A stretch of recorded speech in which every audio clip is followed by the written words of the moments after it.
Hello po sa inyong lahat mga ka-crypto. Ako po si Pinoy Crypto Trader at sa video na ito ay atin pong pag-uusapan ang tungkol sa balitang ito kung saan ang sabi po rito ay SEC labels upcoming Ripple stablecoin unregistered crypto asset. Kaya ayan, ang tindi po ng inilabas na pahayag ng US SEC dito sa bago at ilalabas pa lamang na stablecoin ni Ripple sapagkat yan, tinuturing po ito kaagad ng US SEC na unregistered crypto asset. Ibig pong sabihin ay ang tingin nila rito ay isa itong security asset na kailangan po nilang i-regulate.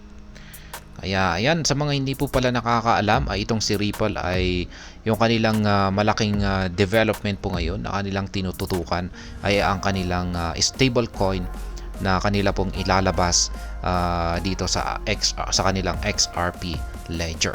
Ayan, isa po itong stablecoin at kumbaga ang isang stablecoin ay ito po ay nakadikit sa value ng fiat currency, particular po sa US dollar. At ang ilan lamang po sa mga halimbawa ng stablecoin ay ang kilalang si USDT or USD Tether. Ayan, ang isa pang kilalang stablecoin natin dyan ay si USDC. Kaya ayan, ngayon ay magkakaroon na rin po ng stablecoin itong si Ripple. Pero ayan, yung nakakagulat po rito ay hindi pa po nila na ilalabas at kasalukuyan pa po nila itong dinidevelop or inihahanda para i-launch sa kanilang XRP ledger. At yan ay wala pa po talaga. Pero yung matindi po rito ay naglabas na po ng pahayag ang US SEC na sinasabi po nila na yan ay isang unregistered crypto asset. At kailangang ma-regulate ito. Kaya kakailanganin na hahabulin na rin ito ng US SEC. Kaya mukhang pagkatapos nila kay XRP ay isusunod nila ito. Susunod nila ang stablecoin ni Ripple. Kaya pag nangyari yan ay nako, mga mas lalong hahaba na naman yung kanilang hindi matapos-tapos na kaso rito. Kaya yan, labanan sa kaso or legal battle. Kaya yan, bago po tayo magpatuloy ay nais ko lamang po munang bigyang linaw ang aking disclaimer kung saan ang nilalaman po ng video na ito ay hindi po ito isang financial advice. For education and information purposes lamang po ang layunin nito.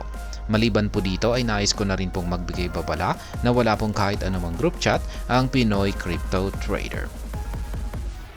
Ayan, sabi rito ay even though Ripple has not yet launched its highly anticipated stablecoin, the US SEC has already categorized the upcoming USD-backed token as an unregistered crypto asset. Kaya yan, paano kaya nila nasasabi ito yung nakakapagtaka yung US SEC rito? Kung bakit paano kaya sila nakakapag-decide ng ganito ng walang gaanong sapat na basihan? Yan ay hindi man lang na ilalabas yung inaabangan ng karamihan na stablecoin ni Ripple ay tinuturing na kaagad ito ng US SEC na isang unregistered crypto asset. Kaya mukhang talagang may personal na galit ang US SEC dito kay Ripple. Parang pinipersonal na po nila ito. Kaya parang tina-target nila itong si Ripple ng maski walang gaanong sapat na basihan. At yan po si Wrath of Cain Matt. Siya po ang unang naglabas sa kaganapan na ito. Sabi dito ni Wrath of Cain Matt ay wow!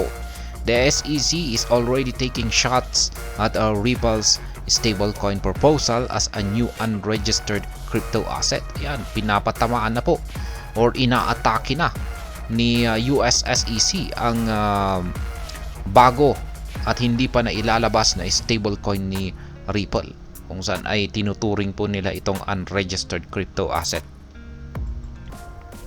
It assumes it is an unregistered security. Feels like they're trying to sneak a little something extra in. Kaya yan. Ina-assume naman po nila na ito daw ay isang unregistered security.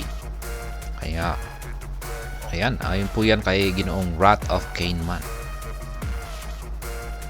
Ripple unveils plan to launch a stablecoin. Ayan, ito po yung tungkol sa kanilang stablecoin. Ayan, stablecoin ni Ripple. Ripple intends to enter the market early with plans underway debut a stablecoin on the XRP Ledger and Ethereum networks later this year. Kasi wala pa pong stablecoin ang Ripple.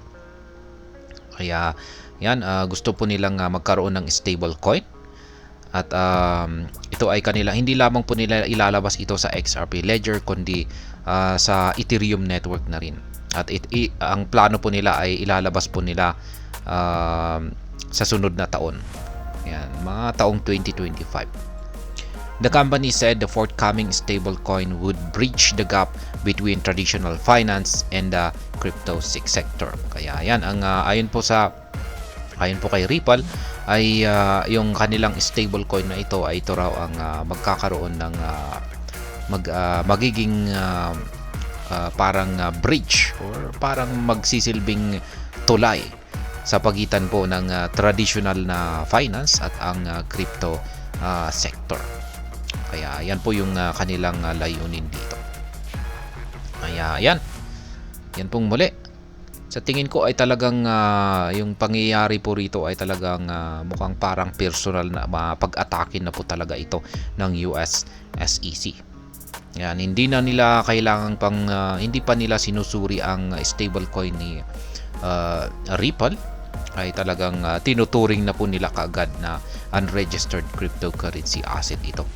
Kaya mukhang ayan, hindi po talaga parang yung legal battle po talaga ni Ripple at saka SEC rito ay talagang parang mainit at talagang parang hindi po basta-basta magkakaayos ang dalawang panig na ito. Mukhang parang personal na po talaga yung kanilang away dito.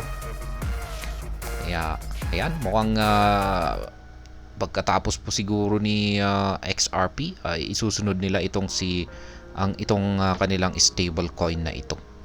Kaya ayan, malamang ay talagang hindi na matapos-tapos pa ang kanilang labanan. Ayan, kanilang labanan sa kaso na ito. At ayan, hanggang dito na lamang po tayo sa video na ito mga ka-crypto. Sana po ay inyong nagustuhan ang aking paliwanag sa video na ito. Kung inyo po itong nagustuhan ay pakiclick lamang po ang like button nito. Para naman po sa mga bago lamang dito, kayo po ay aking inaanyayahan para mag-subscribe. Pakiclick na rin po ang bell icon nito dahil ito po ang siya magsisilbing notification nito sa mga bago kong videos na akin pong ina-upload sa aking YouTube channel na ito. Marami pong salamat sa panonood. Ingat po tayo lagi at God bless po sa ating lahat.